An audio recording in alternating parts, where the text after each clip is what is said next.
I'm JP Tuesday. And I'm Kiki Canon. As lifelong Disney fans, the work of countless talented Disney creatives have shaped our lives. Now, as the Disney catalog expands, we're taking a journey through film and television to discover if that spark that shaped us as children lives on in adulthood. Does your favorite Disney media still cast that same spell? Join us as we find out. We are Rewatching the Magic. Hi, Kiki. Hi, Tuesday. We have to start this episode on a bit of a downer. A legend has left us. Pretty much right before last week's episode came out, so there was like no time to put it in. We lost a legend in Ed Asner. Yeah. Just the greatest. I grew up watching him on Mary Tyler Moore. Yeah. Twice a night, every night. on Nick at Night. He had spunk. I hate spunk. 91. That's a hell of a life. Yeah.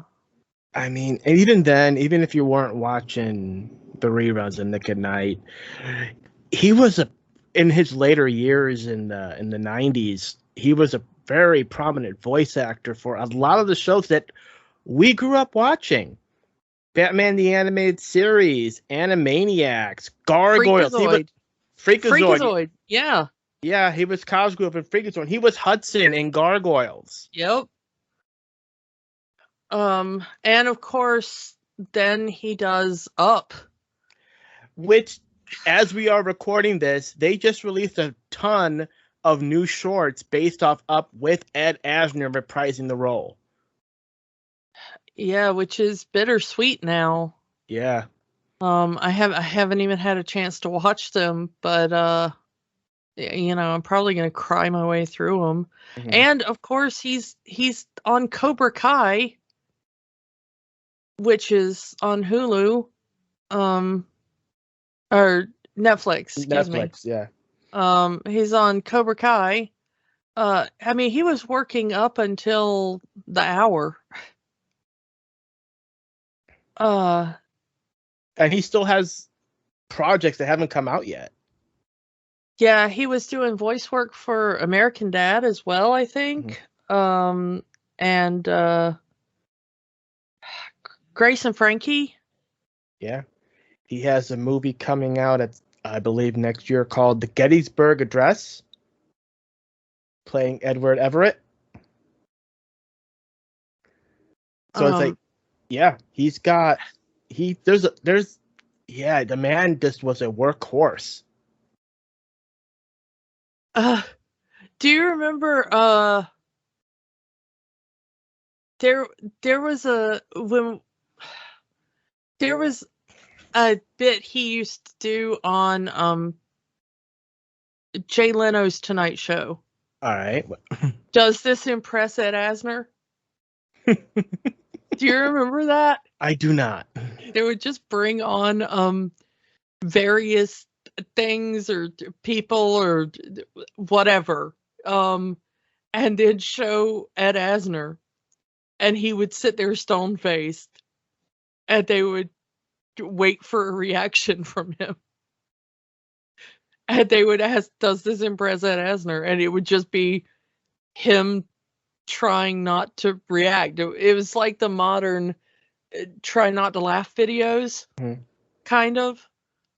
Except sometimes he would smile, or maybe he would laugh, or a thumbs up or something. He would do random things. Or sometimes he would just shake his head, and that would be the joke, is does this impress Ed Asner? There was a TV show that I remember him on that I guarantee no one is going to remember the name of, because it only lasted like one season. It was called Thunder Alley. Do you remember this show? No. So in the TV show Thunder Alley, Ed Asner plays a retired race car driver that is kind of, his world is kind of turned upside down as he's enjoying retirement. His adult daughter, freshly off a divorce, and her kids move in with him. And it really does. It's the Ed Asner that I go to, is that has this exterior of this curmudgeon guy, but he's a guy that will do anything for his family. And every story I've heard about Ed Asner in real life, that is him. Like, he just comes off as this curmudgeon-y guy, but the dude's a sweetheart. Yeah, and the other thing you got to know about Ed Asner is he was a union man. Yep. He had an office in the Screen Actors Guild. Yeah, this man was hardcore union, was involved in several of the big fights throughout his career. Whenever there was a strike or anything, he was incredibly politically involved. The interesting thing is he was incredibly politically involved, but he was not really seen initially to be politically involved. He became more politically involved in the 80s. So like the early part of his career, he was kind of seen as apolitical, and then he really kind of got into it. He was a really admirable guy. I had nothing but respect for Ed Asner. And of course, I grew up with the famous Dots Poetry Corner. Yeah, you shared the clip, and I had to share the clip. Yeah, the Fuzzy Wuzzy. That was what I always thought of growing up as a kid. When you said the name Ed Asner, it was like Pavlovian. You said the name Ed Asner, and I would have to repeat the Fuzzy Wuzzy Dots Poetry Corner. Fuzzy Wuzzy was a bear. Fuzzy Wuzzy had no hair. Fuzzy Wuzzy wasn't fuzzy, so he changed his name to Ed Asner. Thank you. Just, legend. Yeah. I kind of want to sing It's a Long Way to Tipperary, but my voice is shot. So it's one for my Mary Tyler Moore fans out there. It's a long way to Tipperary. It's a long way to go. It's a long way to Tipperary, to the sweetest girl I know. Goodbye to Piccadilly, farewell Leicester Square. It's a long, long way to Tipperary, and my heart's right there. But yeah, rest well, Mr. Asner. You were something else. Yeah. Wanna talk about a cute rat movie now? Yeah, let's talk about the cute rat movie. Ratatouille. Pixar. It's been a while since we talked about it. Well, it's been 2 months since we talked about the Pixar movie. But yeah, this one came out in 2007, and this was one of those movies that you never really got a chance to watch until we started this podcast.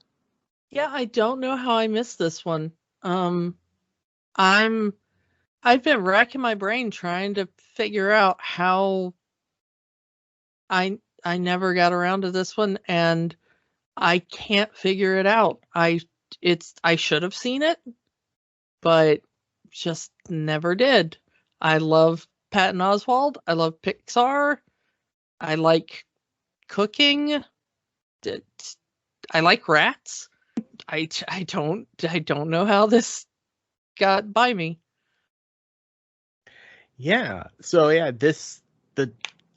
Disney loves them, their rodents, I remember seeing this movie when it came out, and I was kind of skeptical of it. Okay, we're gonna have a rat cooking. I see the joke, how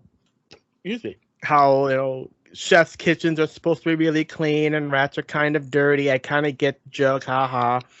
But this movie really, it's the Pixar formula. It works. It just pulls at your heartstrings during these times, and it follows the "what if blank had feelings" motif that the meme that everyone says about Pixar. What if kitchen rats had feelings? Yes, what if kitchen rats had feelings?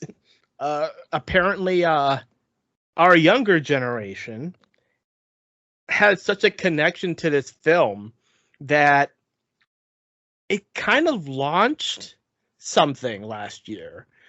So last year, 2020, people were stuck at home, and it started with people doing cooking videos. A lot of people doing cooking videos last year. I don't know if you saw a lot of those or not, but I did. Yeah, all of my friends would not shut up about their sourdough starter. And a lot of them were doing videos to the soundtrack of this movie. And I get it, but it's like, of all of the movies that feature cooking, Ratatouille's music seems to be the fit that everyone was doing. And over the last year, myself, like a lot of people, started going on TikTok, where a lot of these cooking videos were 1-minute cooking videos. And it started in August with a TikToker named Emily Jacobs, who did a 15-second song praising Remy the rat. Remy, the ratatouille, the rat of all my dreams. I praise you, my ratatouille. May the world remember your name. And that TikTok became so popular that it ballooned into several people creating Ratatouille, the TikTok musical. Several songwriters were writing songs about scenes in the movie. Dancers were making choreography. Model builders were making what they think the set would look like on Broadway. Puppeteers were making puppets of Remy. Like, this would work on a Broadway stage. It was amazing. It just, the creativity coming from this one movie, with all of these people just saying, yeah, we got to make Ratatouille into a musical. And it boils up into January of this year, where we actually get Ratatouille, the TikTok musical. Granted, it's entirely filmed at home. People are at home, but the people that were involved in the actual musical, Wayne Brady, Adam Lambert, Titus Burgess, and a couple of Tony Award winning people, Disney people, all getting involved in making this musical into the closest thing to reality at that time.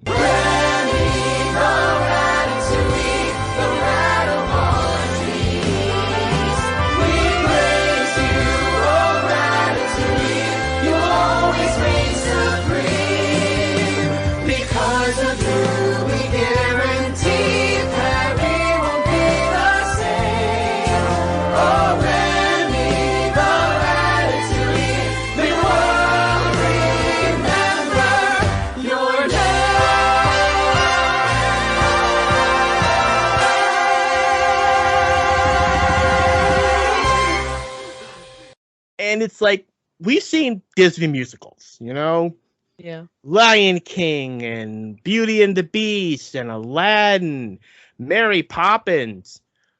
The first Gen Z Disney movie to become a musical was Frozen. But you gotta argue that maybe Ratatouille has some merit in that. Like, yeah, I was really impressed with what they did with it.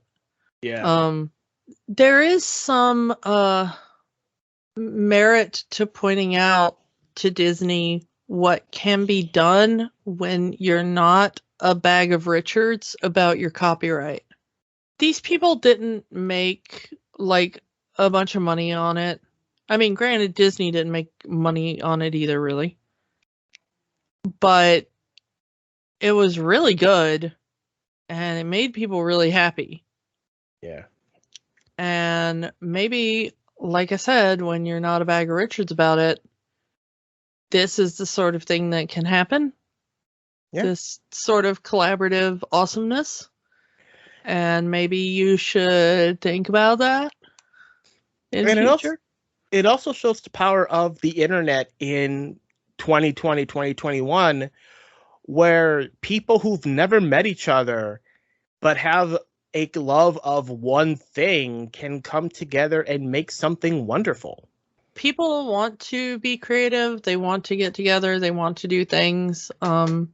And if we let them, and if we give them the space, the time, the ability, awesome things will come out of it.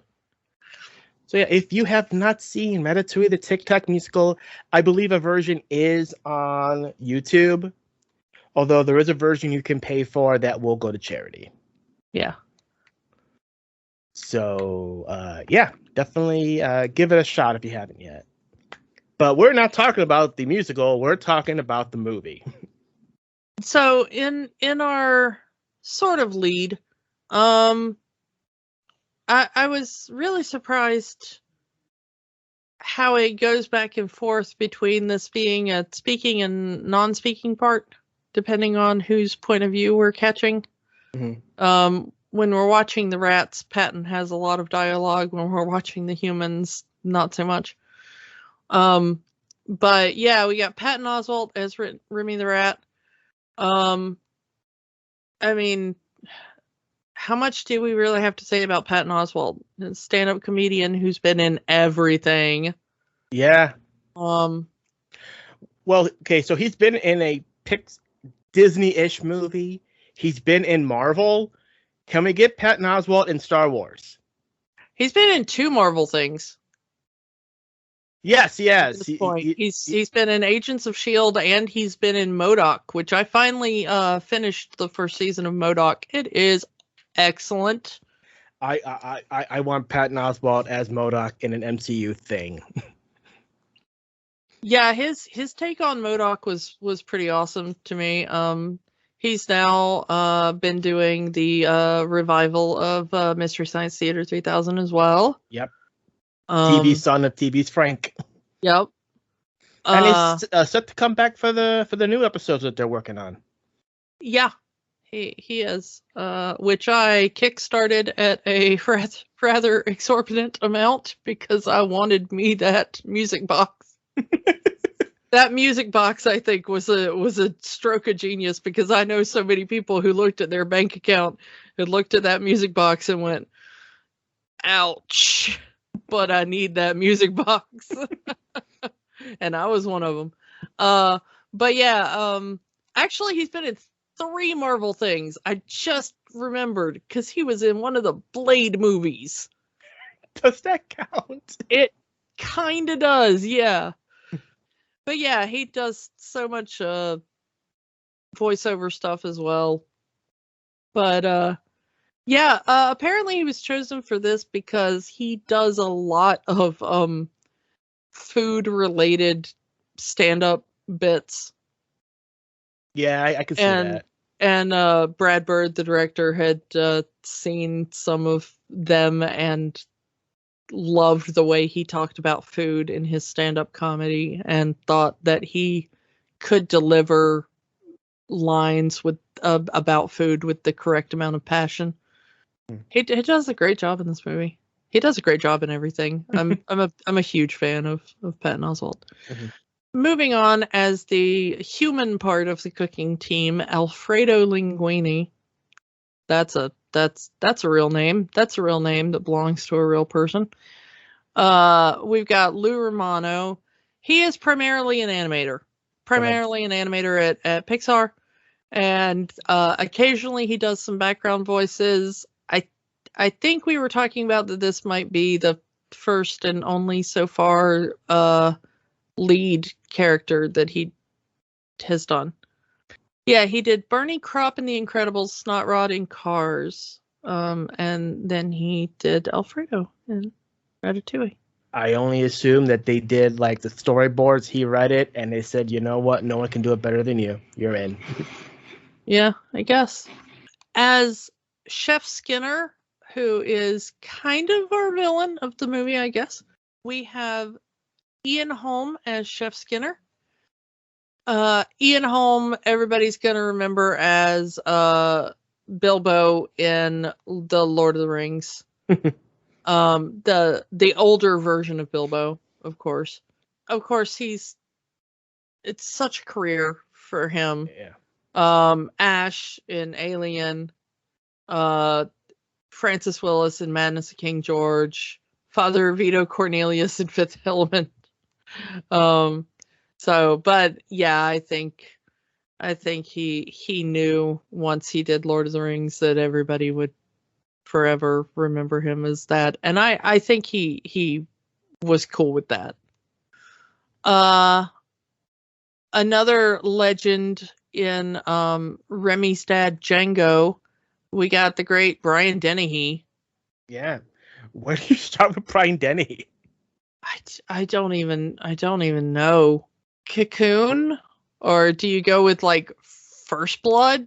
I mean, like he's in the first Rambo film. How do you beat that? He's in one of the better productions of Death of a Salesman. He was the dad in Tommy. He was Chris Farley's dad in Tommy Boy. He's in that excellent Romeo and Juliet Baz Luhrmann. Yeah. You know, that everyone our age remembers. You know, it's the version we grew up loving. Not a lot of it was children's fare, let's say.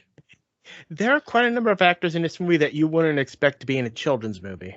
No, there are a few that this is kind of their only children's film, but he's one of them. So yeah, you know, usually known for playing big kind of mob parts, and he kind of does that here. So as our kind of secondary antagonist, I guess, Anton Ego, the food critic. Yeah. We have another just legend, Peter O'Toole. He's going to be best known as Lawrence in Lawrence of Arabia. Goodbye, Mr. Chips, and Lion in Winter, and My Favorite Year. He weirdly holds the record for having the most Oscar nominations for acting without getting a win. And in fact, it was such a kind of running gag, I guess, that eventually they gave him an honorary Oscar for his entire career. I guess because they felt so bad for it.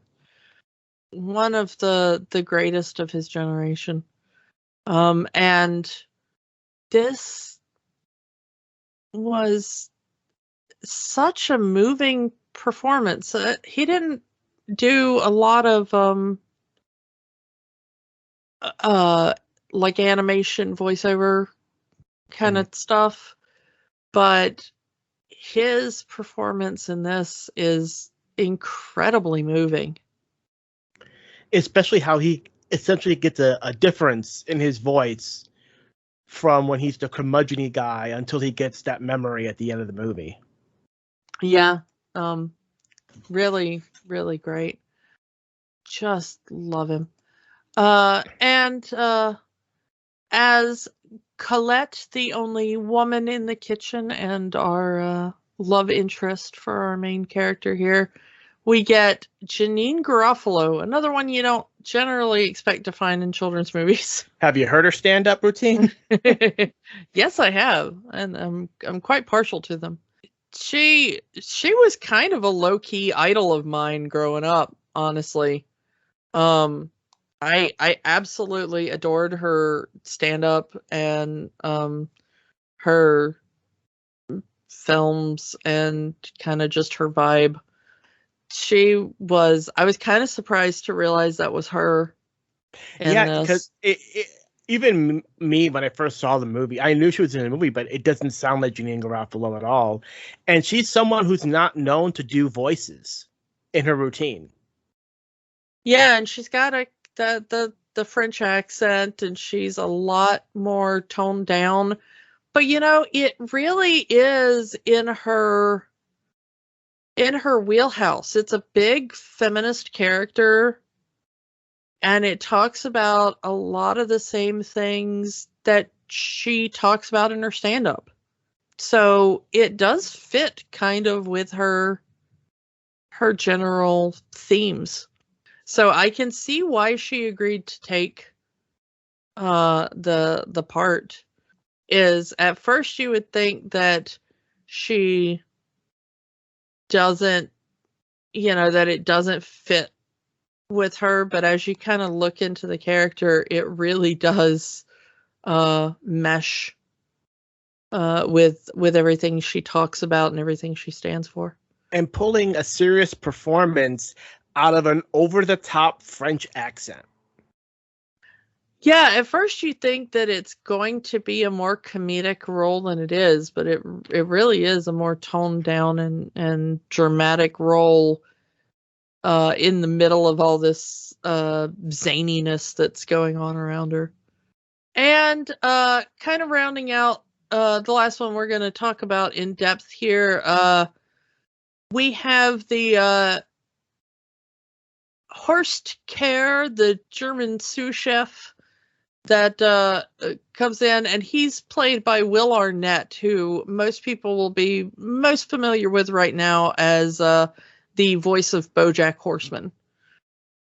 Not his only thing. He's also Batman in the Lego Movie series and stuff like that. But he does a lot of voice acting. He's in Despicable Me and the Monsters vs. Aliens, stuff like that. So big comedic actor. Of course, he was on Arrested Development for a long time. His probably other big claim to fame. But animation wise, BoJack Horseman is really the thing that got him. And of course that, it starts off comedic and then it gets less so as it goes on. Yeah. But a smaller role in this one, but pretty good. But we do have another couple of people to just kind of name check. Of course, we've always got John Ratzenberger. The good luck charm. Yeah, good luck charm. In this, he plays Mustafa, who is the chef de salle for the restaurant. And we have Brad Bird, the director himself, popping in for a cameo as Embrister Mignon, who is the butler for Anton Ego. That delivers the news that Gusteau's is back on the map. And speaking of Gusteau, Brad Garrett as Gusteau. Yeah, we talked about Brad Garrett when we did Bug's Life, but yeah, he returns here as Gusteau.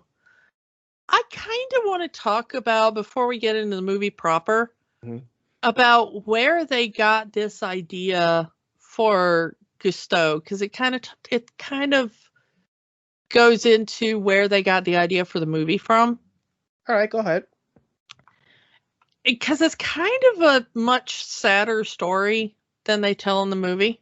In the movie, there's this guy named Auguste Gusteau, who was a really famous chef and had his little empire, had his restaurant, had his books, restaurant, supermarket foods and all that. Yeah. And he's kind of turned after death into a sort of Chef Boyardee kind of figure. And they name check Chef Boyardee in the movie. They do name check Chef Boyardee in the movie. And the thing is, not a lot of people now understand the history of Chef Boyardee. He was a real person.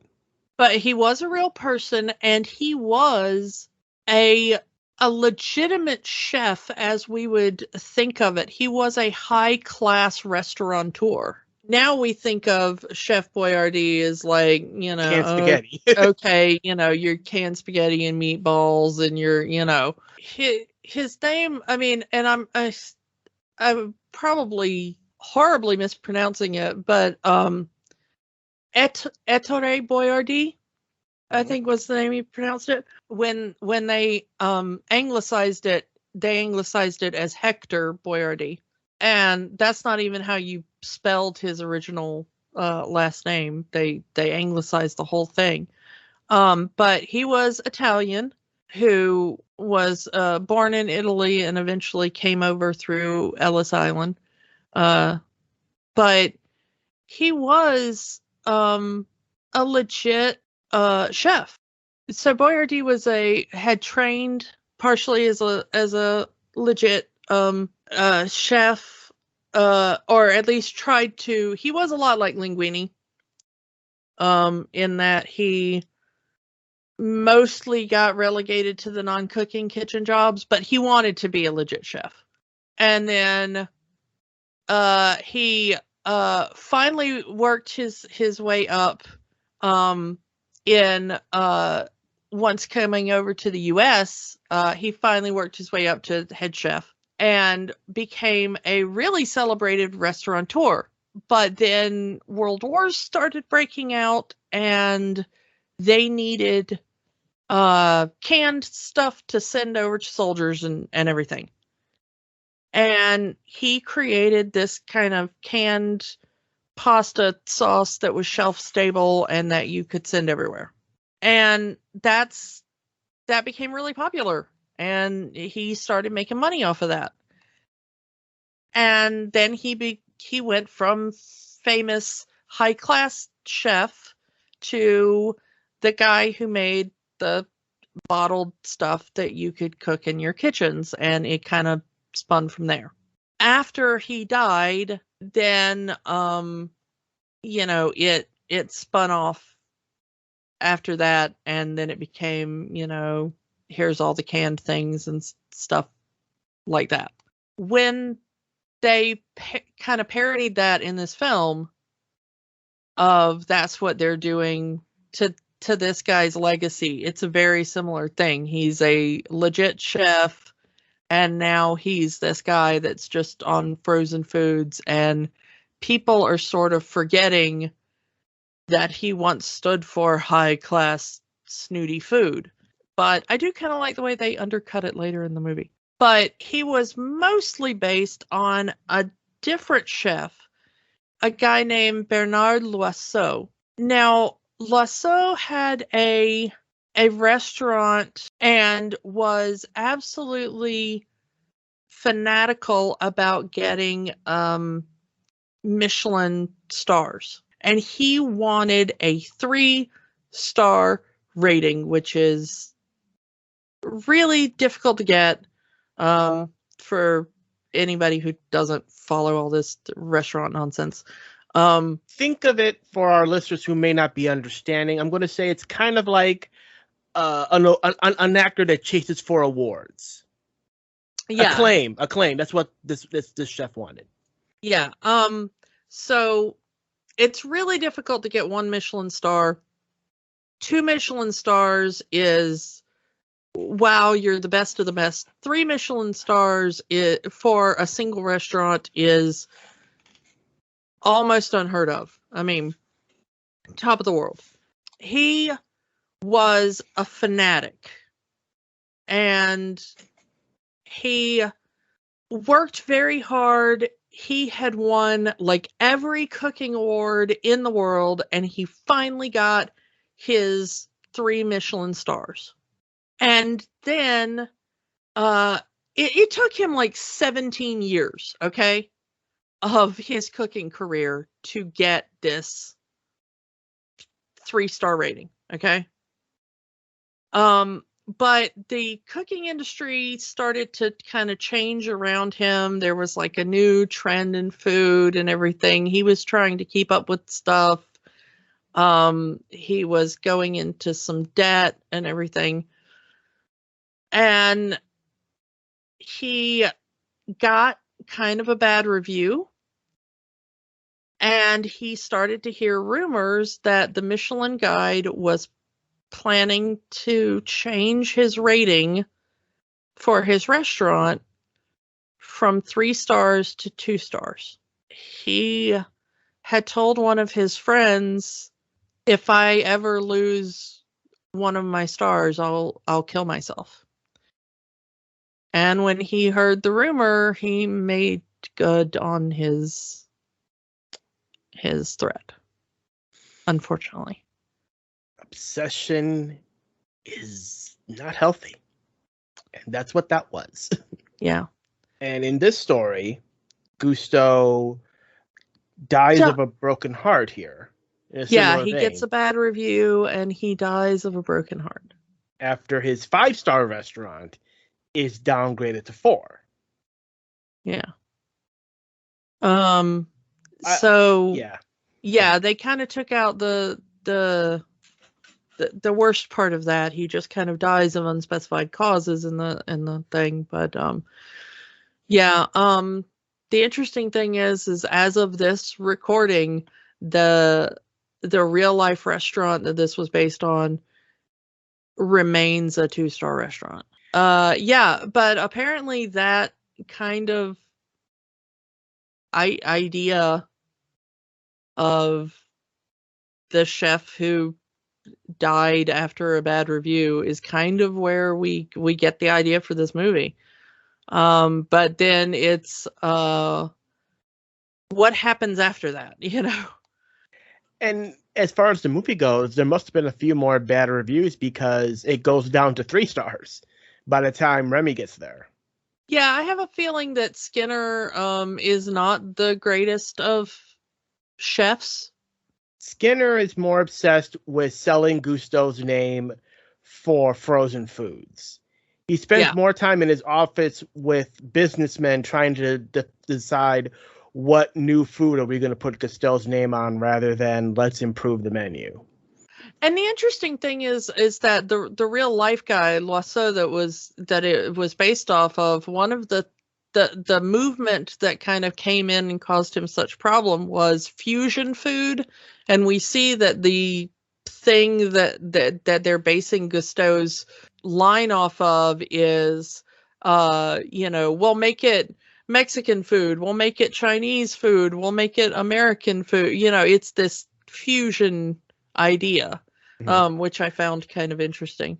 So yeah, let's kind of get into the plot and kind of talking about some of the stuff here. Let's start with Remy here.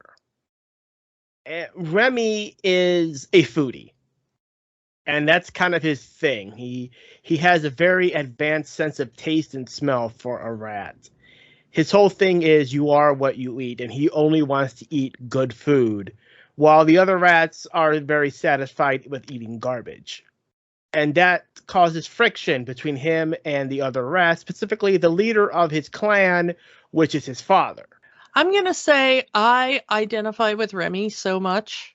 I have a hyperactive sense of taste and smell. And interestingly, I work at a place that trains culinary students. Every semester, I tend to go to the end of semester culinary meals that our students prepare. Yeah, it's very interesting to watch this rat go through, because a lot of the times I do the same thing, that I will go to these culinary dinners and I'll be like, oh, is there rosemary in this? Oh, I can taste a hint of that or whatever. I have a very strange palate, but unlike Remy, I am a bit more choosy about my food. There are certain smells and tastes and textures that I cannot abide. So some of the things, unfortunately, I just cannot eat, and it is it's a little more life altering for me. There are some things that I just can't be around because of my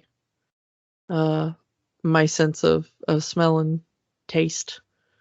But But it does come in interestingly when I talk to our culinary people at work. Story time for me. I almost went into cooking school myself. In high school, I went to a vocational high school, and at a certain point, you're kind of told to choose your vocation of what job you're going to do. And I wanted to go into what they called at the time food services. So, the cooking, learning how a stove works, learning all the terms and all of that stuff. I became a pretty good cook for a while. I even was going to make it, again, that was going to be my job. And then I discovered computers and said, I'm going to be a computer guy. And then that never worked out either. But for a while, I actually had fun cooking stuff. I don't cook much anymore, mostly because I don't have time. People who know my real life job is like, I do not have the time to cook anymore, which is kind of sad.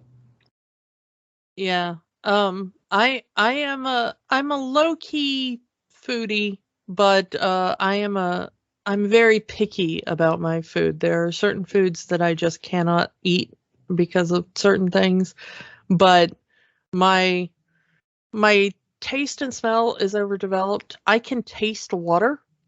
People say that water is a neutral taste, but and I'm sure pure water is, but if I am somewhere and I taste the tap water, I know immediately if it is well water or what kind of chemicals have been used to purify the water in the area, how close we are to the ocean, things like that. Mm-hmm. Because I can taste whatever sediment is in the ocean, the water. We were recently at FunFest, so we were in a hotel. How did that go for you? Hotel water is kind of interesting because all hotels kind of have this very strange taste to them because they have these very large cisterns generally kind of filter the water separately. So even if they're in city water, hotel water is always slightly stranger because it goes through a different set of pipes. It's very definitely coming from the city system, even though we were out in the suburbs. So it definitely wasn't like internal Chicago water. But it always goes through a separate filtration system that's internal to the hotel. But interestingly, France, speaking of the movie, France was one of the weirder ones because it had some of the softest water in the hotel there in France. It was a nightmare to try to wash my hair with the water there because it just would not get the shampoo out of my hair because the water was so soft. Water. Anyway. Moisture. So Remy's very selective palate, as to put it nicely, kind of bites him in the butt more often than not in this movie. Like, they're hiding out in this old lady's house, but he's so obsessed with not eating garbage, but eating the actual food off the cupboards and the refrigerators. And cooking. He wants to be a chef. He reads Gusteau's book, and his catchphrase, anyone can cook. And it just, he gets warned pretty early in the movie, don't go near the humans. But Remy can't help himself. He wants to be a chef. He wants to cook. And it ends up that it costs them their home at the beginning of the movie, living in this old woman's attic. Yeah. I mean, it does prove useful.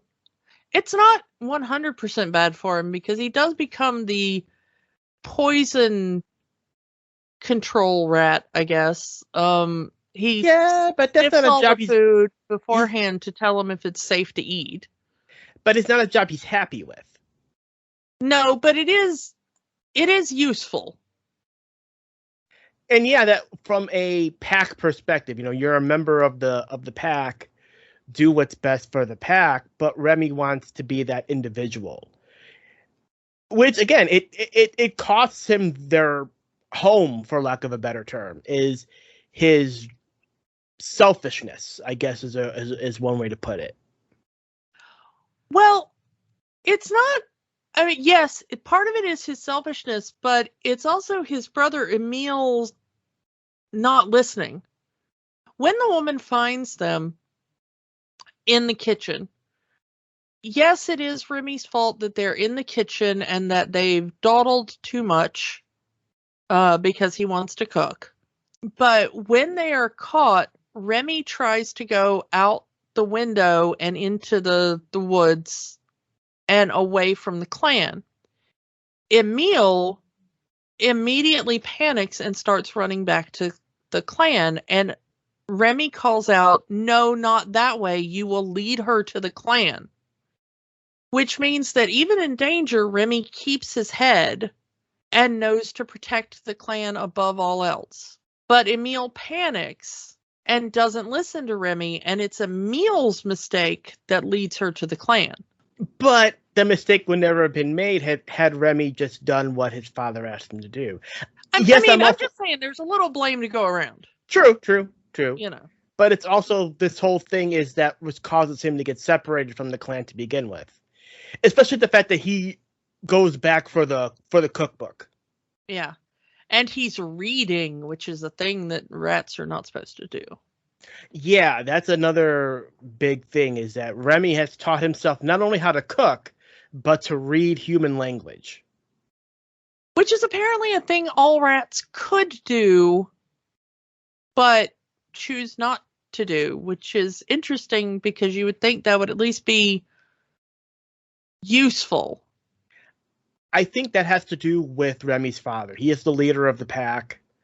So he seems to be very anti-human. So he like, Remy gets reprimanded for walking on his hind legs, reprimanded for reading, reprimanded for seeing the goodness in humans and how humans create such wonderful things. Why are we ignoring it?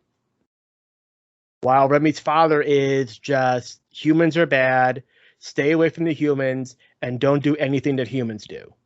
Yeah, I was remarking to my friend that humans don't really see rats as pests because rats exist. Like, rats existing is not the problem humans have. We see rats as pests because if rats get inside our homes and bring fleas with them and leave waste, then they can make us sick. So if we had a way to communicate with rats, to be like, here, we'll leave the food waste here, feel free to eat it, and you can go poop over there away from the house, and otherwise we'll just leave you alone, then there's no reason for us to put out rat poison or rat traps, or because our only problem is when they come into our houses and potentially bring us disease. Mm-hmm. Which at this point, it's like, well, if rats could just read, and then we could just put up little signs that's like, rat safe area, and then just like, instead of using it as compost or whatever, we could just leave, here's some food waste for the rats, and then that's just the pact, we have made a pact with the rats, we leave food waste over here, they eat it, and then they stay away from our houses. Deal, And if a rat can learn to read, a rat could technically learn how to write. And there's a two-way conversation going on there. Yeah, I mean, maybe. I mean, we see in the movie later that Linguini is talking to Remy, and Remy is nodding and shaking his head to communicate yes and no, at least. Mm-hmm. We never see him to the point where he can write and communicate back more complex messages. But he can at least he seems to understand complex human sentences, and he definitely understands complex human written language because he's able to decipher a freaking cookbook. I feel like if Remy could write, he could probably dumb down the recipe enough so Linguini could use it. Maybe, but I don't know. It just seems like the idea of communication there, is the idea of like, yeah, some people, like we see Colette later, is kind of creeped out by rats, and I know people who are just, they see a rat and they don't see anything cute or whatever. They have a fear, I personally think rats are adorable. I know people who have pet rats and stuff, and my father had a pet rat. I'll play with rats. Yeah. What was your dad's rat's name? I don't remember. Oh, was it like when you were a little kid? No, it was like the later years of it. It was mostly my older brother ended up doing more with the rat because my older brother's stepkids bought my father a rat to kind of keep him company after my mom had passed. Oh. But it was mostly my older brother that was taking care of the rat. Oh, I love a pet rat. But yeah, so I love rats, they're cute. And and generally they're rather clean animals. It's just that the environment that they live in, because of our environment, kind of tends to make them less clean. So yeah, I don't know. I think that that it's one of those things of, if we could communicate with them, this is getting a little Ben. I sound like I'm going to become like you're becoming Dr. Dolittle or something. I don't know. That's less horror movie. So thank you for going there. I was like, but yeah, I don't know. It's really interesting. I don't know. The ideas of animals and humans communicating is always an interesting subject. Not always easy to pull off in a movie. And I say Dr. Dolittle, the most recent Dr. Dolittle with Robert Downey Jr. Not a good movie. But this movie handles it kind of cute because Linguini and Remy's communication, because Remy looks adorable with his little nods and shaking and yeah. But yeah, so I kind of like the old grandma we get at the beginning of the movie with her shotgun trying to murder the rats. I think that's a bit overkill, Granny. I'm glad your roof fell in on you. Like, the lady destroys her own house with a shotgun. Yeah, kind of deserves it. Just put out a few live traps and some jelly beans and you'll be fine. You'll be fine. But she goes from the shotgun directly to the air poison, the pesticides. Yeah. And then she follows them to the bridge and she keeps trying to murder Remy with her shotgun. Like, good grief, woman. Like, they're already out of your house. It's over. Yeah. They're fleeing in little boats. Like, I think you're okay. Yeah. But, the fact that these rats were smart enough to make boats. Yeah, that would terrify me, honestly. If I saw a rat infestation and they left on little boats, I'm not even sure if that would terrify me. Like, I might try to get those rats back. I mean, if they can create things, engineer things, and then they can read on top of that. Yeah, and one of them seems very interested in my cookbook. Like, I don't know, I might be like, hey, come back. We can talk this out. We can make some money off of this. If you can understand me, I don't know. I'd be negotiating with those rats. But yeah, Remy gets separated and ends up, he discovers in Paris. He ends up in the sewers and ends up coming up right under Gusteau's restaurant. And coincidentally, that's where we meet our other lead, Linguini. He shows up with a note from his mommy, who had also recently died. Yeah.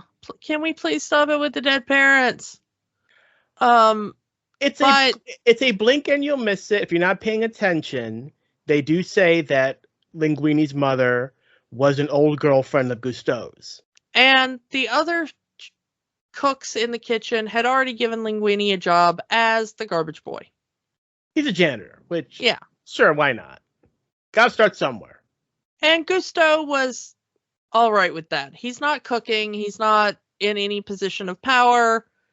For those of you who don't actually know, French kitchens are incredibly regimented, hierarchical, and there is very much a power structure in there. But the garbage boy has no power. The garbage boy is the garbage boy. Okay. So we got Linguini working as a janitor. He's mopping up. He's getting garbage, and he's a complete klutz. He starts mopping up the floor. He knocks over the soup. He tries to fix it by adding just random ingredients because Linguini can't cook. And we find out later he doesn't want to. He has no ambition to be a chef. He just wants literally a job. He's just looking for money so he can survive. He doesn't care about restaurants or cooking or... Yeah, aren't we all? We're just looking to survive to the next day. Yeah, but he tells Remy later that he has no ambition. He doesn't want power in a kitchen. He's the odd one out there. He's fine being the garbage boy. He just wants steady work. But Remy sees what he's doing. Nobody else in the kitchen is paying attention to him, so they don't see. Yeah, who's going to pay attention to the garbage boy? Yeah. But Remy is looking in through the window and he sees that Linguini is messing this up. And he falls in through a window and he can't help himself as he's trying to escape the kitchen, but stop and fix the soup. It's his chance to be a cook. Yeah, in Gusteau's restaurant, nonetheless. Yeah, his hero. And he makes a few changes because he can't help himself. Yeah. He improvises. He doesn't know the recipe, and even if he did, Linguini screwed it up, so he's got to salvage it some kind of way. But Linguini sees him and catches him under a colander on the way out. And as Linguini is trying to warn everybody that a rat was near the soup gets taken out and is the biggest hit of the night. Everybody wants the soup. And Linguini takes credit for the soup because he's trying to, he can't keep his job.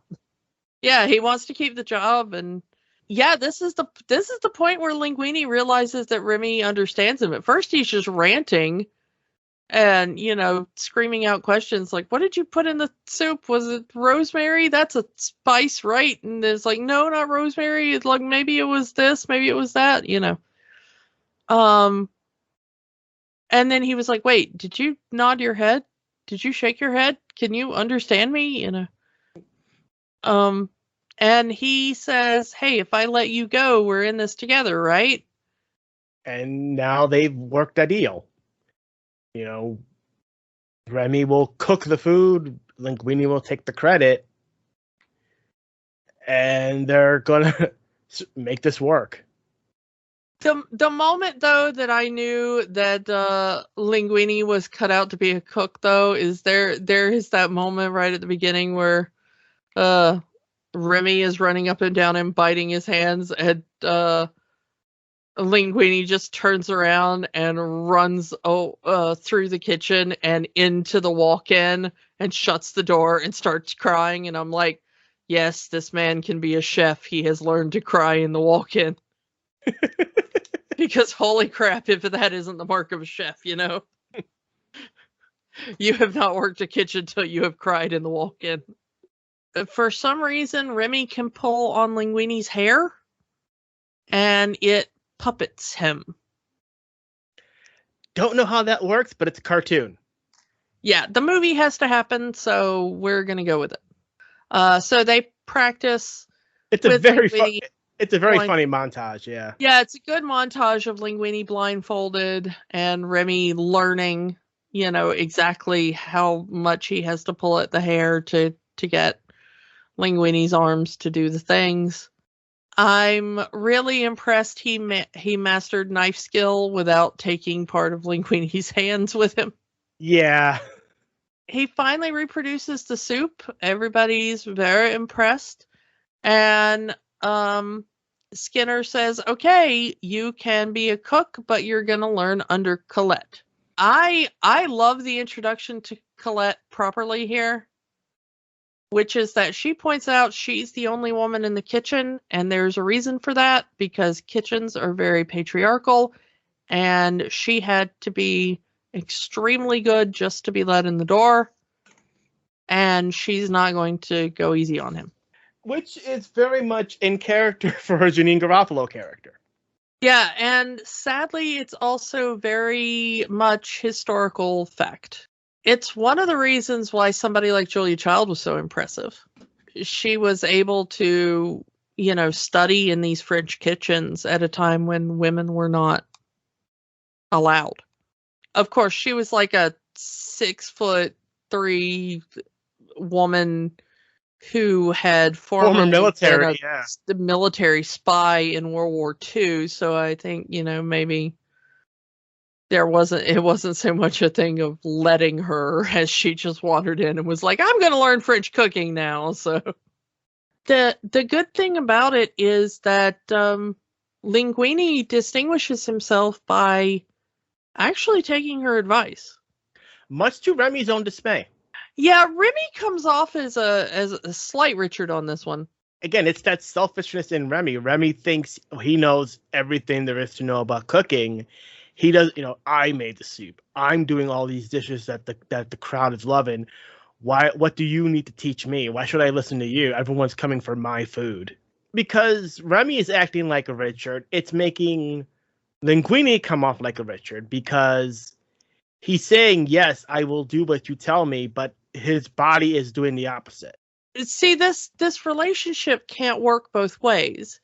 Linguini is not the actual chef here. Mm-hmm. You know, Linguini isn't the cook. So Linguini can't say, but what if? Or why are you doing that? Or have you considered? Because he doesn't know anything. Because he doesn't know anything. So, of course, he would take Colette's advice, because he has nothing to ask. You know, he has no level of information. But at the end of the film, skipping ahead, you know, when Colette inquires about the Ratatouille, she starts doing it by the recipe, by her way, and Remy stops her and she says, okay, well, how would you do it? And Remy shows her, and she does it Remy's way, and she respects Remy, and she sees use in Remy's ideas, and Remy respects Colette as someone who also has skill, you know, because Remy respects Colette's technical skill and understanding of the kitchen and how it works, and but Colette is less creative, let's say. Yeah, she's more of a by the book chef. Yeah. Wow. Remy is more like your grandma who just a dash of this, a dash of that. No measuring. It's just handful of that in there, and it tastes good. Yeah, Remy is shown to cook by smell and taste and instinct. And Colette is shown in these early scenes with Linguini to be and I don't want to say this pejoratively, okay? But she is more of a line cook. She is incredibly precise. She is able to replicate a dish exactly hundreds of times, which is an extraordinary skill that I do not have. I never cook anything the same way twice. And I am constantly amazed by people who can turn out the exact same dish in the exact same way over and over again. And have it taste the exact same way. Yeah, and it is an incredible skill that I do not have. But Colette is that precision cook, which is not necessarily Remy. And Colette tells Linguini it was Gusteau's job to be creative in the kitchen. It was her job to follow Gusteau's recipe to the letter, under pressure, and to be able to turn out 100 dishes exactly in the same way. A night. Every night. To be able to, and both of those skills are incredibly valuable. And I think that's something Remy doesn't understand at this point. For all the skills that Remy has taught himself, he's still a rookie in that kitchen. And he's trying to cook like he's a senior chef. Well, Remy at this point is basically a home cook. Mm-hmm. Because that's what that cookbook is for. That cookbook is for that home cook. Mm-hmm. It's anyone can cook. Anyone can cook in their home. It's not anyone can be a chef or anyone can be in a restaurant kitchen.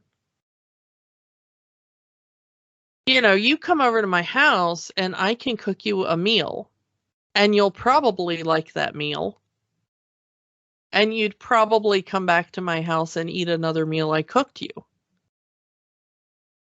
But you probably wouldn't suggest I open a restaurant. And I definitely would not suggest I open a restaurant. It's not a world I want to be in. It's not an environment I could cook in. Mm-hmm. It's two different worlds. Remy does not, at this point in the movie, respect the restaurant world. By the end of the movie, he does. By the end of the movie, he understands how to lead a brigade. He understands what he's doing. But at this point in the movie, he's just a home cook who got access to a fancy French kitchen. In a restaurant, and he does let it go to his head. He does. The side nature of the film is that Skinner finally opens this letter that he's gotten from Linguini's mommy. That came along with Linguini. He didn't open it at first, but it's in his stack of mail, and he finally opens it, and it says, "Hey, I never told Linguini or Gusteau, but Linguini is Gusteau's son. Treat him right. Just make sure he has a job and can support himself. Don't tell Linguini that Gusteau is his father. She Yeah, specifically puts that in the letter. Don't tell her. Don't tell him that. Don't tell him. The only problem is that the mom didn't know is that Gusteau left in his will, if I die without an heir, Skinner gets everything, but if I have an heir, the heir gets everything. But it has to be within 2 years. And that's a month away. Yeah. And at this point, Skinner is saying, well, Linguini must know. Look how well he's cooking. He's here to mock me. He's here to take my restaurant. So this is where he starts putting more of a focus on Linguini. Pretending and making sure Linguini fails. Yeah. And even the lawyer says, keep him on staff for another month, because if you fire him now and it gets out that he's Gusteau's son, you got a hell of a lawsuit on your hands. But if you wait out the month, you can fire him for whatever reason, and he has no claim to the restaurant. Yeah, but just to check, they're going to test a hair from Gusteau and a hair from Linguini. DNA test, just to make sure if Linguini's mom isn't just making it up. I'm not sure those existed at the point that this movie takes place, but sure, we'll go with it. And it's at this point where we get the reunion as Remy finds his brother digging in the garbage of the restaurant. And earlier in the movie, we see Remy trying different flavors of different foods, and we get this really great animation sequence of color behind him. It's that try to represent what taste feels like in a visual form. And it's a really great sequence, and he tries to replicate that with his brother. Here, taste this, then taste this, now taste these two things together. And it looks like it's starting to work for his brother. The colors aren't as bright and they're not as flashy. But the moment quickly passes because it's just not his persona. Like, he's not that much of a foodie, unlike Remy. Yeah. Have you ever had that moment with somebody? Yes, not necessarily in food, but I think everyone goes through that as something that they're passionate about. Yeah. I mean, I've had that moment specifically with foods too. Mm-hmm. But my mom's side of the family specifically, especially, I went to Europe as a teenager, to France and England, but they were very worried when I went that I would try weird French food. And when I came back, they were asking me what I had tried and everything. They were absolutely appalled that I tried escargot. Snails. Yeah, they were. But although you can kind of also see the same thing in reactions to people about sushi, raw fish and seaweed and rice. Yeah. And I love sushi. Mm-hmm. I'm very picky about my sushi. I'm very, I don't want to say traditionalist, because that makes me sound like, I don't really know anything about the Asian traditions, and I don't want to say that, but let's call it simplistic. I'm very simplistic about my sushi. I want it to be rice, fish, or some kind of protein and seaweed. I want it to be those three ingredients. I don't want you to start adding other things to it. So when you start adding like avocado or cream cheese or stuff like that, you've ruined it. Like, give me some kind of seafood, rice, and seaweed, and then stop. Like, so that's what I want in my sushi. So if it's like tuna, rice, seaweed, we're good. Shrimp, rice, seaweed, we're good. Eel, rice, seaweed, we're good. But you start adding like a fourth thing to that, no. Like, stop, you've ruined it. So I'm very simplistic in my sushi. But I will try almost anything that was an animal. I'm a carnivore and I want to try all animals that I can ethically source. Kind of goes back to FunFest, that restaurant we went to. Yeah, we did. We at a restaurant, and I had an elk burger. That was very, very good. Didn't they also? Maybe I'm misremembering. Did they also have like a buffalo burger? I think. Yeah, one of the members of our party had a buffalo burger. I just had chicken. Yeah, I wasn't going to be as courageous as you two. Yeah. But down here where I am, you can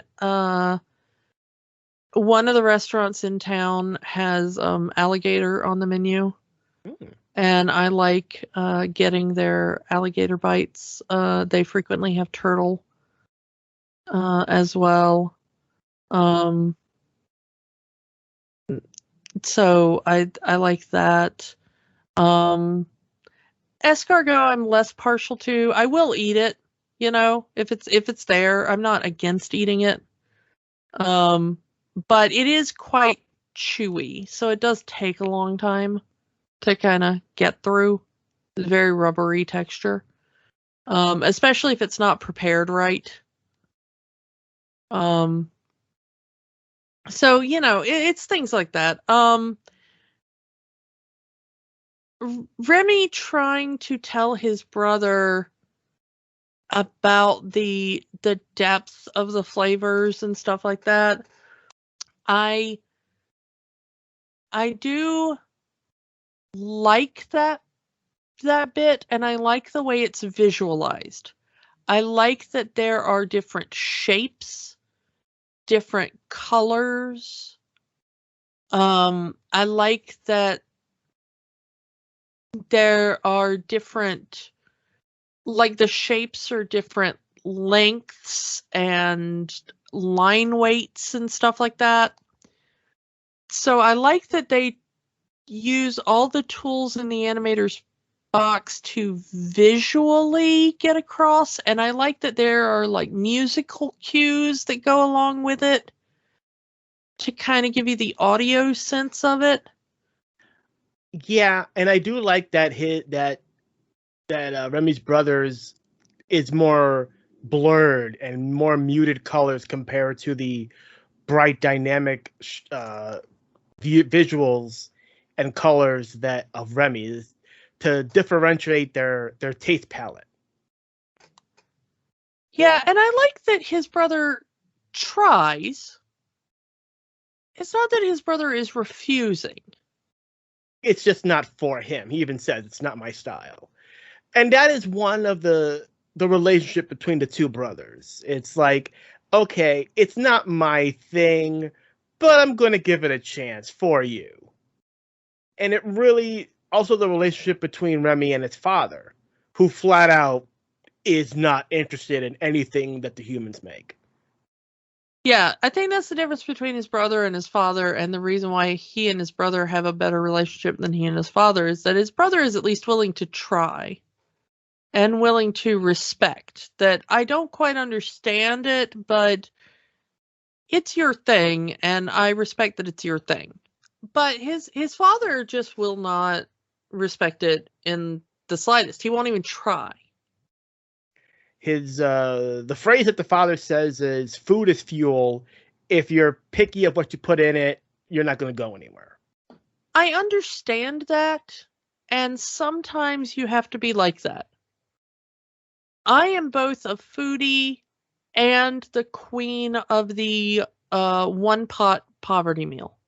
I love a good meal at a fancy restaurant where I can sit down and, really flex my palate and everything. But at the same time, I can take, a 10-cent package of ramen and some canned chicken and, whatever spices are in my cabinet and whip it up in one pot and then eat it right from that same pot. And it will be fine. So yeah, you can see the point of both of them, but it's the extreme that both of them go to that just drives them apart.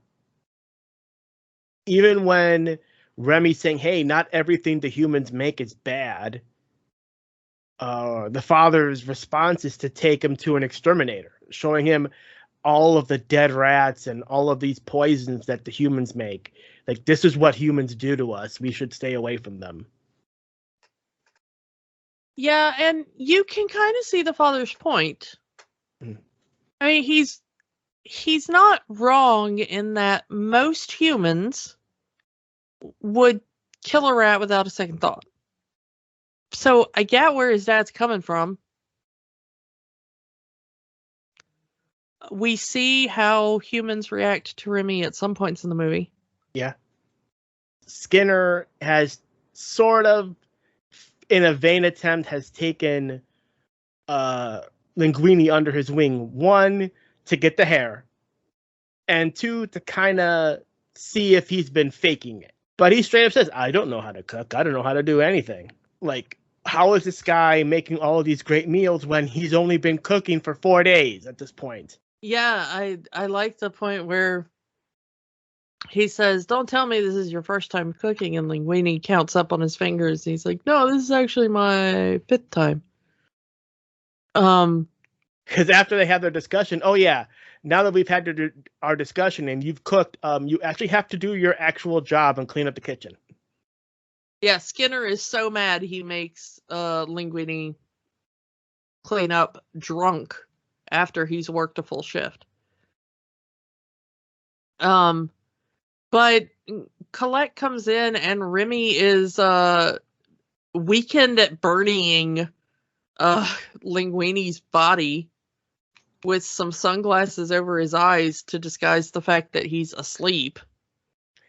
And Colette is trying to have this conversation with him, basically trying to say, you're not like most guys. You're actually pretty sweet. And because Linguini is technically asleep, and Remy is puppeting him, it makes him coming off like a giant Richard, like he's just blowing her off, to the point where she slaps him, and that gets him awake. That's got to be a horrible way to wake up. Like, the last thing you remember was you were mopping a floor, and then suddenly you wake up to massive pain in your face and a woman screaming at you, and you don't remember where you are or why you're there. In the middle of this conversation that you were asleep for half of. Yeah. I thought you were different. I actually liked you. Linguini tries to apologize, saying, hey, I like you too, so I'm going to tell you the truth. And this is the weird part, because Remy clearly wants to have the secret kept. He doesn't want the secret to get out that a rat's been cooking all of these great meals. But later in the movie, he hates the fact that he's not getting credit for the meals. Yeah, I don't know that. I understand that he's freaked out as well because he doesn't know how Colette's going to respond to this. So he does kind of the one weird thing in the movie, which is he kind of puppets Linguini into kissing Colette, which is bizarre because it's not really the most consensual kiss for either of them. She's about ready to mace Linguini. Yeah, I mean, it sort of eventually turns into a consensual kiss because she decides not to mace him and he stops fighting the puppeteering. And we know from what they said before that they were both into each other.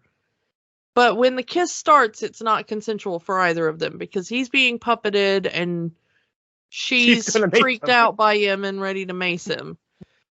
So not super thrilled on this scene. But from Remy's perspective, it was the only way out without Linguini revealing the big secret. Not the best move on Remy, but his options were limited. I don't know. He could have bit Linguini's head or something.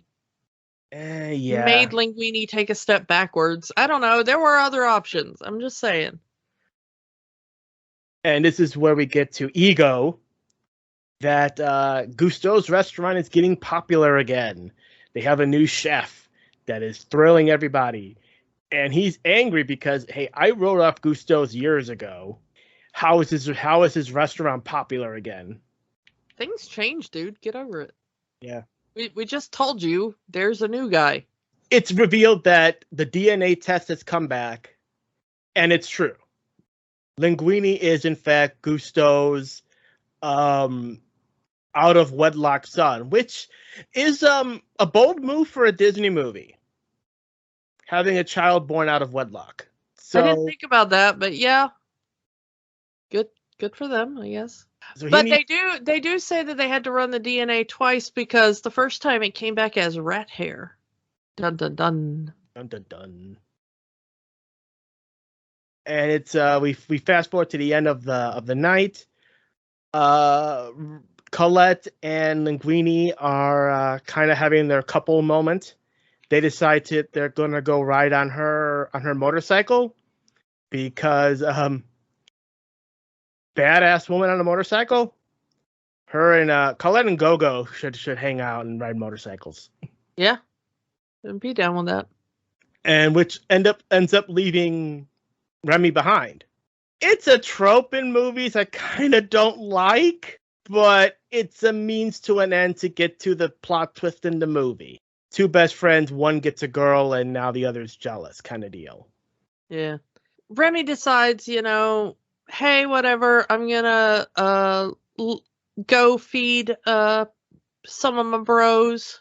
But the food pantry's locked, so he needs to get the key from the office. He gets the key, finds the letter, and finds out that Linguini is Gusteau's son, and steals the letter.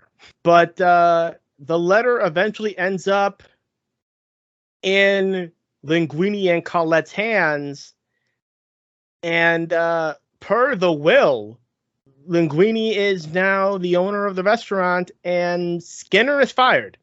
Kind of an extreme move. Yeah, it's a bit of an odd scene in the movie. This is kind of the only part of the movie that I really have issue with because it happens very quickly and bizarrely. Like, they confront Linguini with the letter and the DNA test. The next scene we see is Linguini and the cooks are having champagne, and they're just like, you're the boss now. Like, there's no kind of him going, wait, what? Do I even want to own a restaurant? It's just like, oh, he's the boss and Skinner's not here anymore. But the restaurant is the hottest thing in town again, and Linguini is giving press conferences, and they're asking him questions like, what's his inspiration? And he's giving it all to Colette. He's even saying, well, how did you learn how to do this? Well, I'm Gusteau's son. I just knew how to do it. And this is making Remy upset. So much so that he's making Linguini bop himself in the head with cookware during his photo shoot. And so Linguini takes off the chef's hat and puts it aside and everything. And Colette comes out to collect him for service, and she starts talking about like, oh yes, he calls his inspiration his little chef, and ha ha ha. Which yeah. But again, Remy earlier did not want it to be known that he was the chef. Again, even making Linguini kiss Colette just to hide the secret. But now that Linguini gets the idea, he gets it, don't let anyone know about Remy. What can he do? What if you don't want if someone doesn't want themselves to get the credit, don't be upset when you don't get the credit. Yeah, it's a kind of make up your mind thing. Yeah. But during this press conference, Ego walks in and says that he's going to come dine at the new Gusteau's and he will give a review. And Linguini's kind of snitty to Ego, which, fair, the guy did kill his father. Sort of. Yeah. I love the line Linguini gets right there. Like, for someone who likes food, you're really thin. It kind of goes to and I hate saying this because it's something I've heard many times of never trust a skinny chef. Well, I think Ego's retort is kind of interesting, which is that he doesn't like food, he loves food. And if he doesn't love the food, he doesn't swallow. Yeah, but if he doesn't love what he puts in his mouth, he doesn't swallow. Phrasing. Yeah. This movie has a lot to say about critics and criticism. One thing is that critics must not like the thing they go into criticism for. And we'll come back to that. But Remy gets mad at Linguini after this press conference. And Linguini's like, what am I supposed to do? Tell them that a rat did all my cooking? Like, I can't let people know I have a rat in my kitchen. We'd get shut down. I didn't want this, but because of your cooking, we're here. Yeah, I have to be a Gusteau now. I didn't want to be a Gusteau, but now I have to be a Gusteau. As this is happening, Skinner is eavesdropping, saying, "Oh, the rat's the cook." Interesting. Which also makes Remy mad because, again, he wanted the credit. He wants the credit now, but he's not going to get the credit because he's the rat. Remy just finally decides to get his revenge, and he goes and tells his brother, like, get Dad, get the entire clan. Tonight we are raiding this place. And kind of an extreme, Remy. Kind of an extreme. But they do. They bring the entire clan, and Remy shows them exactly how to get in, exactly how to open up the walk-in, and how to get every bit of food. Unfortunately, Linguini comes back. Yeah. Comes back to apologize right in the middle of the raid. And it goes about as well as you'd expect to. Once again, it's a situation that was worsened by Remy's brother kind of not listening to Remy. Yeah, everybody else was hiding, and it was going really well, but Emile really, really wanted them grapes. And he gave them away. And Linguini chased off the entire clan, including Remy. Yeah, he's like, you betrayed me. You're stealing food from the restaurant, and I thought we were friends. We were partners, and you betrayed my trust. Now get out of here. Don't come back. Or I love that line. I'll do to you what we're supposed to do to rats. Yeah, and he calls them pests too. Yeah. Not just rats. Well, I'll do to you what we're supposed to do to pests. I mean, that's a pretty harsh line. Well, for lack of for the purposes of this movie, Remy is the only friend Linguini has, and his only friend just betrayed him. I mean, it's bad all around. I'm not saying there's not blame to go around, but like I said, every party has a bit of the blame. Linguini exploding on Remy to begin with over the whole "now I'm a Gusteau" thing. Remy betraying Linguini's trust by raiding the food pantry. Now Linguini's kind of screwed here because Ego's coming. He can't cook anything. What do? The next day, Remy is trying to figure out what to do, and Emile goes, "Hey, look, there's cheese!" And Remy goes, "No!" and ends up in a trap. Because Emile has no freaking sense. No sense of self-preservation. Just he sees food, he's gonna eat it. But Skinner has trapped Remy, and he gives Remy an ultimatum.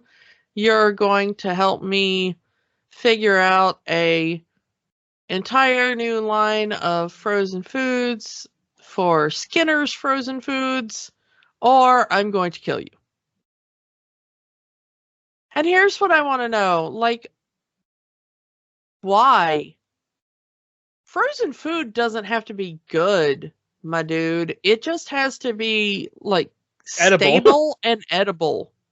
And that's the weird thing, is that that's kind of been Skinner's whole MO from the whole movie, is this frozen food empire. He could have easily had Remy build a new menu and open a brand new restaurant, because he has Linguini's secret. He could use Remy to open up this new restaurant and take over the popularity from Gusteau.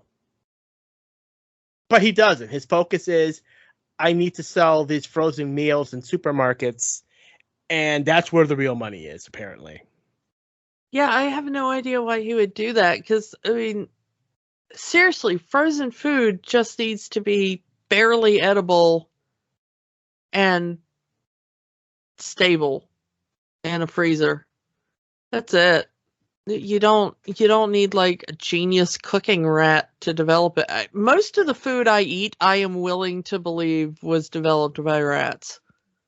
Like, the stuff in my freezer, if you had told me that like a marginally intelligent rat had come up with that recipe, I'd be like, yeah, that sounds about right. I could believe that right now. It'd be like, oh, lean cuisine just employs a marginally intelligent rat to come up with their, yeah, no, that sounds like exactly what I'm tasting coming out of that meal. Yep. Okay. There goes our brand sponsorship from Lean Cuisine. I've just scuttled that. But okay, so Remy gets saved by his brother and father. He's running because he has to help Linguini, because that's his friend. He can't let his friend high and dry. Meanwhile, but also, he's a cook. His dad asks him, "Why do you care so much if the restaurant fails?" And he says, "Because I'm a cook," which I think is the entire point of the movie. Finding out who you are. Yeah, is that he's not a rat. He's not a human. He's just a cook. Whatever else he is, he's a cook, and I respect that. Yep. So Remy makes it back to the restaurant. Everyone sees the rat. They're gonna go after to kill the rat. Linguini saves Remy and comes clean. It's like, I didn't invent any of those dishes that those people loved. The rat did it. This is the my secret. This is the secret that for all these dishes. And if you trust me, we can get through this. We can serve something to Ego that he'll like, if you trust me. And all of the cooks walk out. I love this moment so much. Because it's the opposite of what this kind of moment would be. You know? Well, in any other movie, it would be like, oh, the little rat, sure, we'll help the little rat. And like, no. In reality, they'd be like, oh, we're working for a crazy person. Goodbye. I mean, considering other Disney movies, this is the same company that make Air Bud. If this was Air Bud, they would all be behind the dog. Yeah, no, I am so glad that everybody in this thing walked out, including Colette. I just love this moment so much, and it's just Linguini and Remy, and they're trying to figure out what to do, but Remy's like, all right, I got to get to work, washes his little rat hands, starts trying to figure out, and then the clan shows up. Yeah. And his dad's just like, hey, look, I don't get it, but I get it. Like, this is important to you. Yeah, this is important to you. I don't get it, but this is important to you. I'm going to be behind you because you're my son. Yeah, we're family, so you just tell us what to do, and we're the muscle. And so I love that he puts the rats in the plate steamer sanitizer to get them all clean, which is the cutest thing. I mean, probably in real life it might kill the rats. Maybe.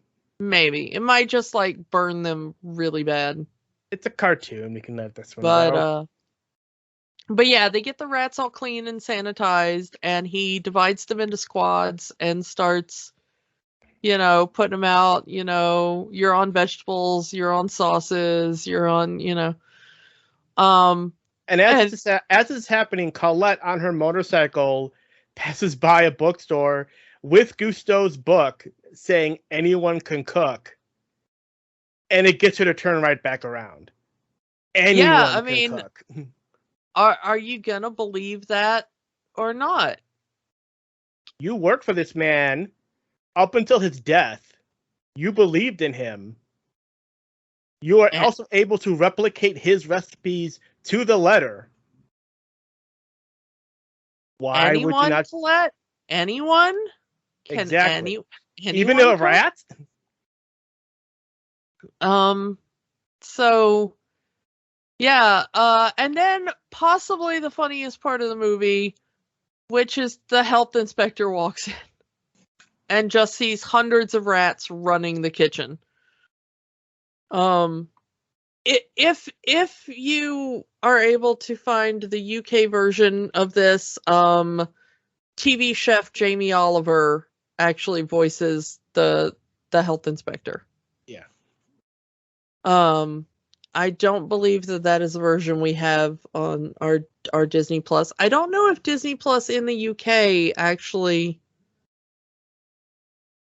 If we have any listeners in the UK, you mind letting us know? I would love to know. I don't know. I may have to hit up a VPN or something and see if I can figure that out. But I don't know. But yeah, that'd be kind of cool. Well, Linguini does need something to do in all of this. So he says, well, you need someone to wait the tables. During their date, as we kind of skipped over Colette and Linguini's date, Colette teaches Linguini how to roller skate. Yeah, there's a whole montage of them having their romance blooming and them going out on several dates. So because he now knows how to roller skate because of Colette, it's actually a pretty great scene of him, one waiter on roller skates doing this entire restaurant. And he's very efficient at it. He's not a really good chef, but he's actually a very good front of house person. Yeah.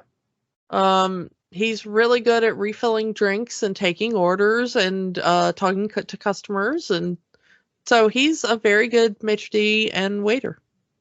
But Colette has rethought her anyone can cook, and she comes back. The health inspector has been dealt with because Remy's dad and one squadron of rats has gone out to get the health inspector, tie him up, and put him in the walk-in while they complete the service.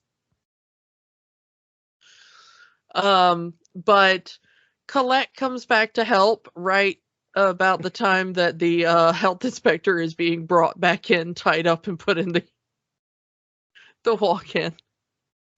She is informed that she shouldn't ask, and she agrees to that. She even says, if I think about it anymore, I'm going to change my mind. Yeah. What does the rat want to cook? And he pulls out the recipe for ratatouille. And she immediately says that's peasant food. You can't serve that in a high-class restaurant to a food critic. And she's right. They actually had a high-class chef create a specific variation of ratatouille for this film. Up until this film, this is not what Ratatouille looked like. It's also known as Confibialdi, this specific version. Normal Ratatouille was kind of rough chopped vegetables, so you just chop it in like cubes or whatever, and then you'd fry it and do some other stuff. But they wanted a high-class take on Ratatouille. And so they hired a chef named Thomas Keller to create a version of Ratatouille that would both meet the standards of a high-class kitchen, but also look good in animation. And this is what he came up with. So instead of rough cutting the vegetables, he thinly sliced them. He layered them in a certain way in the pan. Instead of frying them, he did the thing where you layer them in the pan, you cover them with parchment paper, you put them in the oven, and you kind of poach them like that and whatever. And then you take them out and you plate them in that kind of stacked way that we see in the film. It was redone for this thing, but it supposedly the way he redid it, and you can find the recipe, but supposedly the way he redid it, that it is supposed to keep in mind the idea of a traditional Ratatouille, but elevated. As we've seen in this thing here, Skinner also Skinner says, he'll have whatever Ego's having. He's very shocked when it comes out. Like, Ratatouille? Really? This is what you're going to serve to this high class food critic? The food critic that every restaurant is afraid of? The food critic that killed Gusteau? But we see what happens when he takes that first bite. He gets this memory of him as a child. How when he would be sad, his mother would cook ratatouille. The traditional ratatouille, as Kiki just described it, but ratatouille nonetheless. Yeah, you can see when you're watching the movie that what he is eating as a child looks completely different. So what he's eating as a child would be a traditional ratatouille, and then you can see how it looks different in the restaurant in its high-class elevated form. Which completely changes his demeanor. His heart grew 3 sizes that day. But it's a nice moment of, there's just that thing. I mean, everyone has that one thing. Maybe it's a song, or maybe it's or something like that, or maybe it's just a visual that will spark that moment of pure happiness from childhood. It's just for Ego, it was Ratatouille.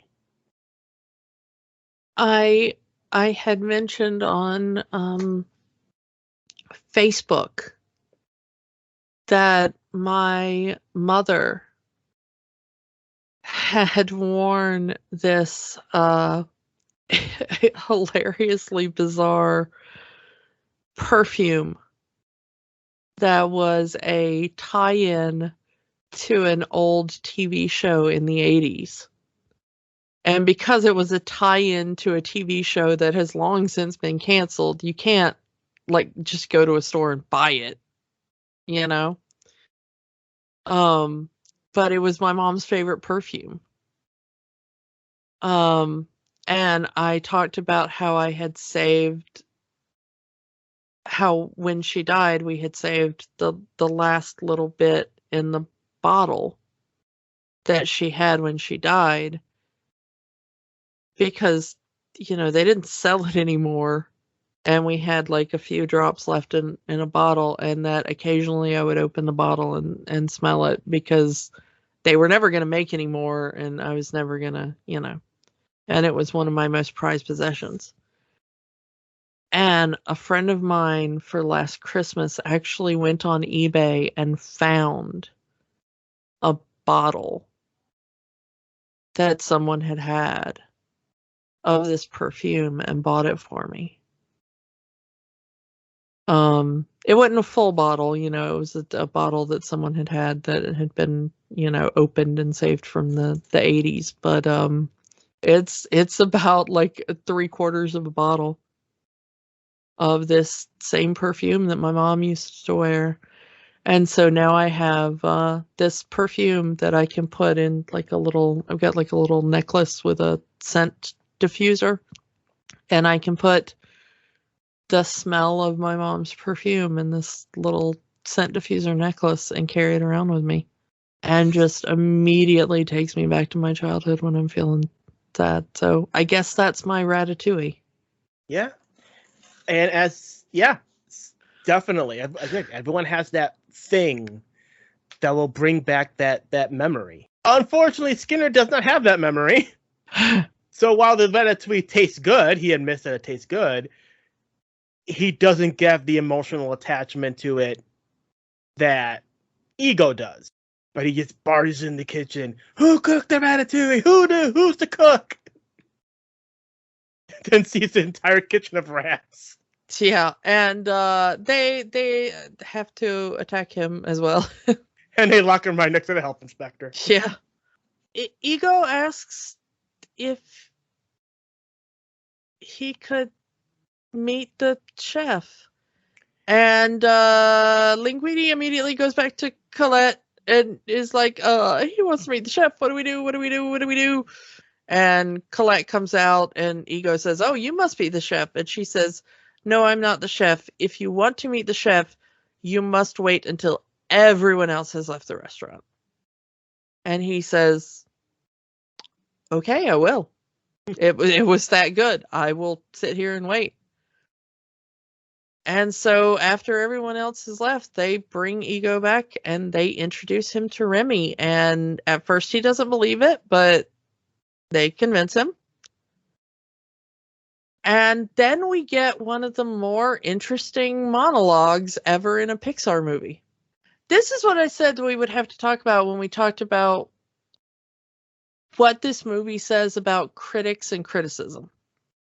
Because it talks about how critics don't risk anything to be critics, and that critics thrive on negative criticism, and that they must not enjoy the thing they criticize and all that kind of stuff. Great artists can come from anywhere, that not everyone can be a great artist, but great artists can come from anywhere. And that critics should occasionally stand up and defend the new and the different. And this is partially right and partially wrong, I feel. This is a speech written by filmmakers trying to get into the head of supposedly a food critic, but they're thinking of film critics when they write this. That idea that film critics thrive on negative criticism. Nobody gets into criticism for something they hate. Hate watching is a thing. Hate watching is a thing. Okay? But to be a film critic, to do that as your profession, you have to do nothing but watch movies every day, all day, read about movies, eat, breathe, and sleep movies. And if you hate movies before you start that job, that is a miserable profession. There are people who their entire thing is I hate everything, and they're like getting hits after hits on social media and on like, YouTube and stuff. Yeah, I mean, you often have to ask the question, do you even like anything? Because their entire thing is I hate everything. Well, if you're talking about the channel I Hate Everything, that's comedy. Not necessarily that I get. If you're playing a character, it's fine, but yeah. I'm talking about the reviewers on there that their entire thing is, not a. There are ways where you could tell if someone's playing a character, but I'm talking about reviewers who are just poo-pooing on everything, every piece of news that comes out. Certain televised news programs will also poo-poo on anything that's popular or anything that's new or different, just to poo-poo on it, Yeah, and I think the internet has made this different. I'm not saying that there aren't bad actors out there in the world that call themselves critics and are just there for clickbait. Okay? But somebody like Anton Ego, in that kind of vein, this guy obviously is not one of those type of people. He's more in the classic sense of a critic, A traditionalist almost. A traditional kind of critic in the sense. I'm not talking about somebody who just starts up a YouTube channel and screams, "This movie sucks," all the time. I'm talking about people who are actually sincere about the art form. You don't do that because you hate the art form in whatever your criticism is. Okay? You don't do it for music or food or movies or art, visual art or whatever because you dislike the art form. You do it because that is all you think about from the moment you wake up to the moment you go to bed. And you do it because you want to see it thrive and be the best it can be. And I wouldn't go so far as to say that I am any sort of, film critic or anything, but we do talk about what's good and what's bad according to us in these movies. And when I discuss what I find good and bad about movies, I don't do it in order to say, oh my God, stop making movies. I do it because I say, I can see where things could have been better, and I so desperately want them to be better. I can see where there is promise, and I can see where there is talent. And I can see with a little bit of polish how this could be so much better. And I want in future for maybe other people making things to do this better. Or if this person does a film again, maybe they'll rethink this, trying to use this technique or plot point in the future. And I think that food critics are maybe the same way. I mean, I've never been a food critic, but I'm not sure. I mean, I'm sure there have been bad actors in that sense of that, humans are humans. I'm sure there's been a person who has been like, I'm doing this out of spite and I just want, this restaurant to fail or this chef to fail or whatever. But I want to think maybe that most people come at it from an honest place. I think in terms of ego, the thing comes from he's been doing it so long. He kind of forgot why he got into it in the first place because he loved food. And it isn't until that moment, eating the ratatouille, that made him remember why he loved food. And I think a lot of critics who are very negative have that same feeling. Like they forgot why they love music, why they love film, why they love food, why they love whatever it is their critiquing is.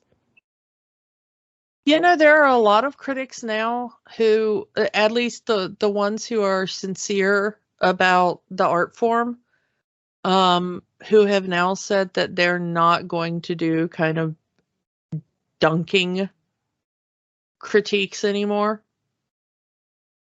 That they'll give you their opinion, but they're not going to do like hey, let's just dunk on this movie for, this thing. Because they're like, yeah, they're entertaining to read, but they tend to foster a bad environment. Definitely. Also a bad fan base.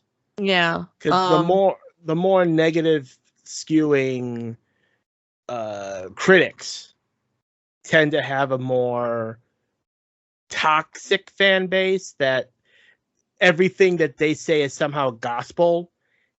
And we've seen a lot of critics, both of all art forms, that they take these critics' word as gospel, and whatever the critic's opinion is, that's their opinion too. So if this guy says this sucks, then it must suck, and there's no redeeming qualities of it. So I can see critics no longer going in that direction as a way to give each piece of media or piece of art a fair chance, a way for the reader or the listener or the viewer to form their own opinion. Yeah. And I think, that's kind of fair. One last thing about Ego and his mother's cooking. Have you heard the idea, the fan theory, that the old lady at the beginning of the movie is actually Ego's mother, and that's why Remy knows this recipe? It's possible, but there tends to be a lot of those crazy Pixar theories. I kind of like it. Some people have said that the way that the house kind of looks in the flashbacks is very similar to the way the house looks in the beginning of the movie. And that it could also just be reusing assets, so they don't have to build a new house just for a 5-second scene. And that little things about the old lady and the mom, but that it would make sense that Remy would